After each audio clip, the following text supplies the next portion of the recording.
मित्रों नमस्कार। आज का विषय जो हम लोग लेंगे वो है गीता क्यों पढ़ें।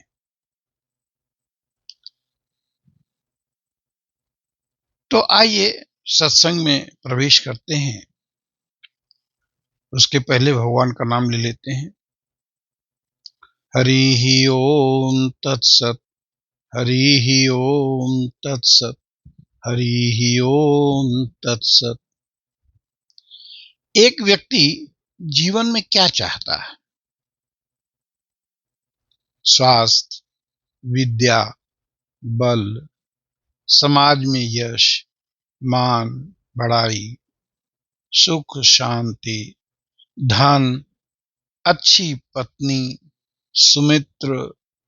तो इसके लिए क्या करे और क्या न करे? तो सर्वप्रथम हम यह देख लें कि हमें क्या नहीं करना चाहिए। इसे गीता के ही कुछ चरित्रों को लेकर समझेंगे। तो गीता महाभारत का ही अंश है। यह भीष्म पर्व से लिया गया है। कथा महाराज शांतनु से शुरू होती है। शांतनु और गंगा से पुत्र देवव्रत थे। एक बार शिकार कहिए या भ्रमण के लिए वे वन क्षेत्र में गए।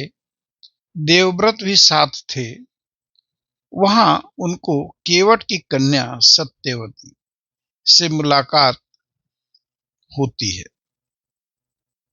राजा शांतनु उसको देख करके मोहित हो जाते हैं। गीता के अध्याय 2 के 62वें श्लोक में आता है, ध्यायतो विषयान पुंसः संगः तेषुपजायते संगात संजायते कामः। यानी विषयों के चिंतन से उनमें आसक्ति हो जाती है। तो वही हुआ, महाराज कन्या से आसक्त हो जाते हैं। जो कन्या उनकी पुत्री की उम्र की है उससे वे आसक्त हो गए और काम के वशीभूत हो गए। उससे विवाह करने के लिए कन्या के पिता से भी मिले तो शर्त रख दिया कि मेरी कन्या से जो पुत्र होगा वही राज का वारिस होगा। पर महाराज देवव्रत तो युवराज बना चुके थे देवव्रत को। पर महाराज शांतनु देवव्रत को युवराज बना चुके थे। शर्त नहीं मान सके, लेकिन मन तो आसक्त रहा। और जब मन स्वस्थ न हो तो पूरी शरीर अस्वस्थ होने लगती है।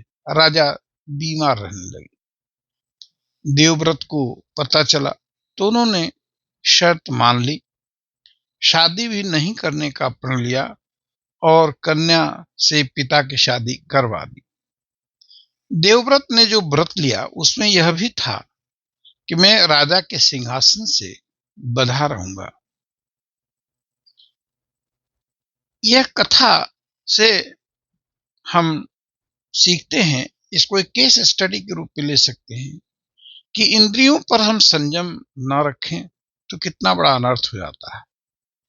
विषयों के अत्यधिक चिंतन से भी बचें और बिना दूर तक सोचे किसी वाग्जाल में न फंसें।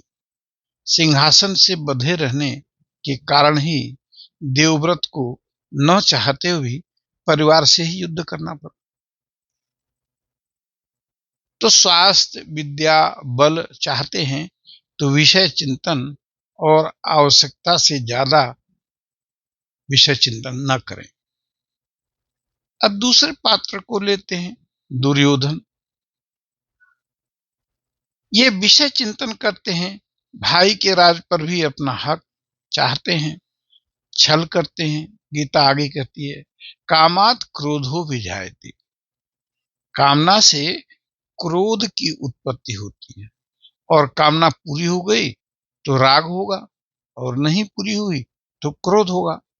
तो दुर्योधन क्रोध में था। 2/63 में कहते हैं कि क्रोधात् भवति सम्मोहः सम्मोहात् स्मृति विभ्रमः स्मृति भ्रंशात् बुद्धिनाशो बुद्धिनाशात् प्रणश्यति। हम देखते हैं कि ये सब अर्जुन दुर्योधन के साथ हुआ और वह नाश को प्राप्त हुआ।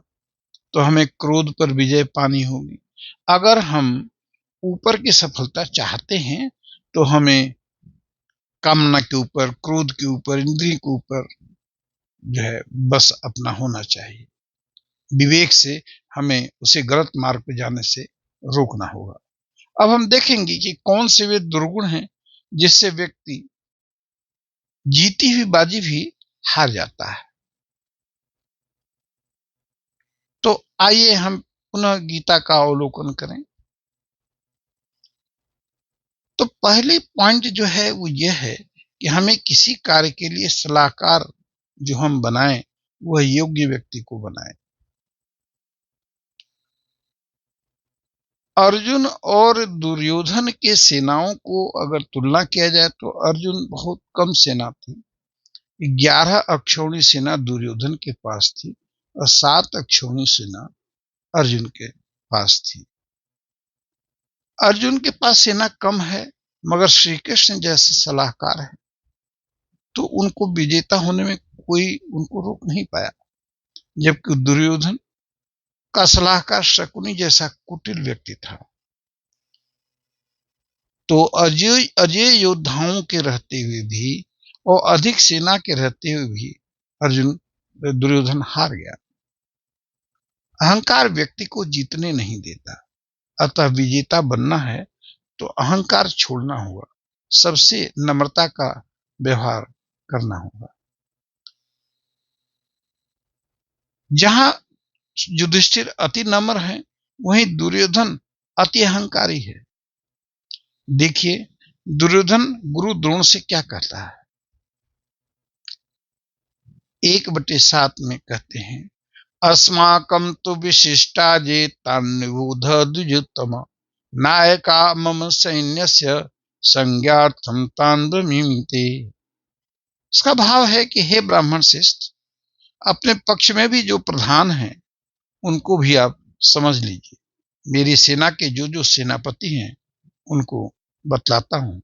इस श्लोक में दुर्योधन अपने गुरु से कह रहा है, मेरी बात सुनो। और भाषा देखिए जैसे वो किसी नौकर से बात कर रहा हो। कोई आदर सूचक शब्द नहीं है। कहता है टेक नोट ऑफ इट, मैं बोल रहा हूं, नोट करो। ये उसका अहंकार था, अशिष्टता थी। ऐसा ही बर्ताव वो भीष्म से भी करता है।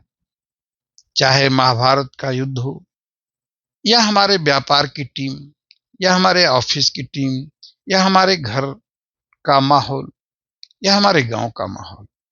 व्यापार में, ऑफिस में जो सीनियर हो, जिसे आप अपने से बेहतर मानते हो, उसकी राय लीजिए, न कि अपना ही बखान करते रहें।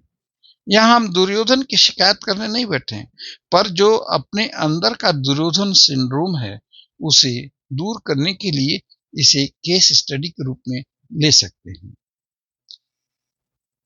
दूसरी बात जो पॉइंट है जिसमें हम जीती हुई बाजी हार जाते हैं वह अत्यधिक विजेता होने का भ्रम। दुर्योधन कहते हैं कि ये सदैव विजेता रहे हैं। जिनका मैं नाम ले रहा हूं वो सब विजेता रहे हैं। अब प्रश्न है कि क्या वे अब भी विजेता रहेंगे? संभावना है वे न भी रहें। ऐसे दोषों को विनिंग टू मच ट्रैप कहते हैं, अर्थात कई बार जीते हैं तब की बार भी जीतेंगे। ऐसे आत्मविश्वास, अत्यधिक आत्मविश्वास में हमें डिफीट खानी पड़ सकती है। जैसे क्रिकेट का खेल है, हम कई बार जीतते हैं और अंत में हार जाते हैं। One should be careful. जैसे कुछ उदाहरण लेते हैं, व्यापार के ही उदाहरण लीजिए। एक कंपनी थी 8 लाख करोड़ की, एनरॉन। अति आत्मविश्वास में सिर्फ 1 साल में ही डूब गई। अत्यधिक आत्ममुग्धता विजेता के मार्ग में रोड़ा है। इसे सक्सेस ट्रैप कहते हैं। दूसरा उदाहरण लेते हैं, कोडैक कंपनी के बारे में आप सभी ने सुना होगा, जाना होगा।